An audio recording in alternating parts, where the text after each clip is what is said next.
Hi guys, welcome to Mahi cricket. Guys, IPL లో match number 41 sun Risers Hyderabad versus royal Challengers Bengaluru మధ్య April 25వ తారీఖు సాయంత్రం 7:30 Rajiv Gandhi international cricket stadium Hyderabad లో జరగబోతుంది. కంటెంట్ లోకి వెళ్లే ముందు ఇంకా ఎవరైనా మన ఛానల్ ని సబ్స్క్రైబ్ చేసుకోకపోతే వెంటనే సబ్స్క్రైబ్ చేసుకోండి. అలాగే ప్రక్కనే ఉన్న గంట సింబల్ యాక్టివేట్ చేసుకోండి. గైస్ ఇక లేట్ చేయకుండా కంటెంట్ లోకి వెళ్ళామంటే ఐపీఎల్ లో one of the interesting match sun Risers Hyderabad versus royal Challengers Bengaluru. ఈ రెండు టీమ్స్ మధ్య మ్యాచ్ అంటే చాలా క్రూషియల్ అని చెప్పుకోవాలి. ఈ మ్యాచ్ మనకి Rajiv Gandhi international cricket stadium Hyderabad లో జరగబోతుంది.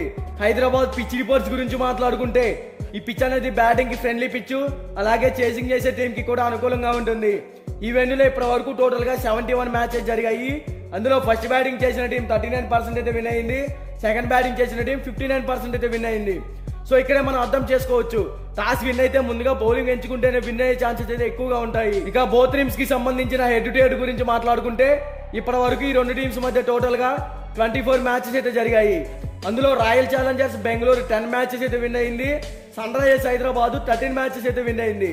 So head to head records లో కొంచెం సన్ రైజర్స్ హైదరాబాద్ టీమ్ కే ఫేవర్ గా ఉందని చెప్పుకోవాలి. ఈ సీజన్ లో ఆల్రెడీ ఈ రెండు టీమ్స్ మధ్య ఒక మ్యాచ్ అయితే జరిగింది, అందులో sun Risers Hyderabad team win అయింది. అలాగే ఈ ఐపీఎల్ లోనే హైయెస్ట్ స్కోర్ ని కూడా ఈ టీం నమోదు చేసింది. ఇక బోత్ టీమ్స్ గురించి మాట్లాడుకుంటే సన్ రైజర్స్ హైదరాబాద్ ఈ సీజన్ లో ఇప్పటి వరకు టోటల్ గా 7 మ్యాచెస్ ఆడింది, అందులో 5 మ్యాచెస్ అయితే విన్ అయింది. ఈ టీం ఓపెనర్స్ గా Travis head and Abhishek Sharma, వీళ్ళిద్దరు ఎక్స్ట్రాడినరీ ఓపెనర్స్. ప్రతి మ్యాచ్ లో టీం కి 100% అయితే ఇస్తున్నారు. ట్రావిస్ హెడ్ ఓపెనర్ గా బీభత్సం సృష్టిస్తున్నాడు అని చెప్పుకోవాలి. కొట్టుడేందు భయ్య వచ్చే ప్రతి బాల్ ని బౌండరీకి పంపిస్తున్నాడు. తర్వాత అభిషేక్ శర్మ కూడా మంచి ఇన్నింగ్స్ అయితే ఆడుతున్నాడు. లాస్ట్ మ్యాచ్ లో చూసాం వీళ్ళిద్దరు పవర్ ప్లే లో ఒక పెద్ద స్కోర్ ని అయితే బిల్ చేశారు. ఇక వన్ డౌన్ లో ఎడెన్ మార్క్రమ్ కూడా సెటిల్ ప్లేయర్, ఇతను గ్రీజ్ లో కనుక సెట్ అయితే ఒక పెద్ద స్కోర్ ని కూడా బిల్ చేయగలుగుతాడు. తర్వాత హెన్రిచ్ క్లాసెన్ ఎక్స్ట్రాడినరీ హిట్టర్, ప్రతి మ్యాచ్ లో టీం కి 100% ఎఫర్ట్స్ అయితే పెడుతున్నాడు. ఇతను టీం కి ఒక బ్యాక్ బోన్ అని కూడా చెప్పుకోవచ్చు. ఇక మిడిల్ ఓవర్స్ లో చూసుకుంటే నితీష్ కుమార్ రెడ్డి, షాబాజ్ అహ్మద్, అబ్దుల్ సమాద్ వీళ్ళ ముగ్గురు కూడా సెట్ అయ్యారు. మిడిల్ ఓవర్స్ లో Nitish Kumar Reddy excellent batsmen, team కి అవసరమైన టైంలో మంచి పర్ఫార్మెన్స్ అయితే ఇవ్వగలుగుతున్నాడు. తర్వాత Shahbaz Ahmed back to form, last match లో మంచి ఇన్నింగ్స్ అయితే ఆడాడు. ఇక అబ్దుల్ సమాద్ కూడా ఎక్సలెంట్ హిట్టర్, మంచి ఫామ్ లో కనపడుతున్నాడు. ఓవరాల్ గా ఈ టీం బ్యాటింగ్ పరంగా ఎక్సలెంట్ గా ఉందని చెప్పుకోవచ్చు. తర్వాత ప్యాట్ కమిన్స్ కెప్టెన్సీ పరంగా టీం ని బాగా లీడ్ చేస్తున్నాడు. బౌలింగ్ లో కూడా టీం కి 100% అయితే ఇస్తున్నాడు. తర్వాత ఇంపాక్ట్ ప్లేయర్ గా వాషింగ్టన్ సుందర్ కూడా ఎక్స్ట్రాడినరీ ఆల్రౌండర్. ఇక బౌలింగ్ సైడ్ చూసుకుంటే భువనేశ్వర్ కుమార్, మార్కండే, నటరాజన్ వీళ్ళ ముగ్గురు కూడా ఎక్స్ట్రాడినరీ బౌలర్స్. ఇక ఈ టీం టాస్ గెలిచినా ఓడినా ఫస్ట్ బ్యాటింగ్ కనుక చేస్తే కంపల్సరీగా 200+ టార్గెట్ అయితే సెట్ చేయాల్సి ఉంటుంది. అప్పుడే ఈ టీం విన్ అయ్యే ఛాన్సెస్ అయితే క్రియేట్ చేసుకోవచ్చు. ఇక రాయల్ ఛాలెంజర్స్ బెంగళూరు గురించి మాట్లాడుకుంటే ఈ టీం ఈ సీజన్ లో ఇప్పటి వరకు 8 మ్యాచెస్ ఆడితే అందులో కేవలం 1 మ్యాచ్ మాత్రమే విన్ అయ్యింది. ఈ టీం ఓపెనర్స్ గా Virat Kohli and Faf du Plessis, వీళ్ళిద్దరు extraordinary openers. Virat Kohli excellent batsmen, team కి తను 100% ఎఫర్ట్స్ అయితే పెడుతున్నాడు. తర్వాత ఫ్యాబ్ డు ప్లెసిస్ కూడా సెటిల్ ప్లేయర్, మంచి ఫామ్ లోనే కనబడుతున్నాడు. వీళ్ళిద్దరు ఓపెనర్స్ గా టీం కి మంచి స్కోర్ అయితే బిల్ చేయగలుగుతారు. ఇక వన్ డౌన్ లో చూసుకుంటే Will Jacks back to form, excellent hitter, team కి మంచి ఇన్నింగ్స్ అయితే ఆడుతున్నాడు. తర్వాత రజత్ పటిదార్ కూడా ఎక్స్ట్రాడినరీ హిట్టర్, ఇతను కూడా టీం కి 100% అయితే ఇస్తున్నాడు. ఇక మిడిల్ ఓవర్స్ లో చూసుకుంటే కెమెరాన్ గ్రీన్, ప్రభుదేశాయ్, మహిపాల్ లోమర్, దినేష్ కార్తిక్ ఇలా నలుగురు కూడా మిడిల్ ఓవర్స్ లో సెటిల్ ప్లేయర్స్.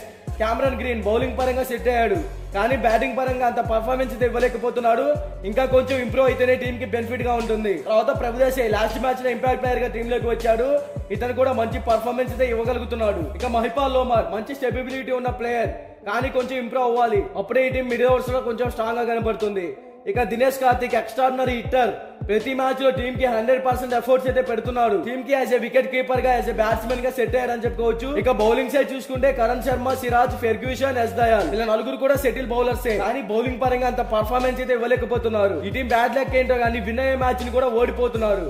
ఓవరాల్ గా ఈ రెండు టీమ్స్ మధ్య మ్యాచ్ అంటే చాలా ఇంట్రెస్టింగ్ అయితే ఉండబోతుంది. Both teams batting are bowling side చూసుకుంటే ఆర్సీబీ టీం కన్నా కొంచెం ఎస్ఆర్హెచ్ టీమే స్ట్రాంగ్ గా ఉంది, కాబట్టి ఎస్ఆర్హెచ్ టీం మరలా విన్ అవ్వచ్చు అనేది నా ఒపీనియన్. అలాగే ఆర్సీబీ టీం కూడా ఈ మ్యాచ్ లో ఏమన్నా కంబ్యాక్ ఇస్తారో లేదో చూడాలి. మీకు 100% విన్ రిపోర్ట్ కావాలి అంటే డిస్క్రిప్షన్ లో మన టెలిగ్రామ్ ఛానల్ లింక్ అయితే ఉంది, ఒకసారి వెళ్ళి జాయిన్ అవ్వండి. ఇక బోత్ టీమ్స్ కి సంబంధించిన ఎక్స్పెక్టెడ్ ప్లేయింగ్ 11 డిస్ప్లే మీద రన్ అవుతుందో ఒకసారి చెక్ చేయండి.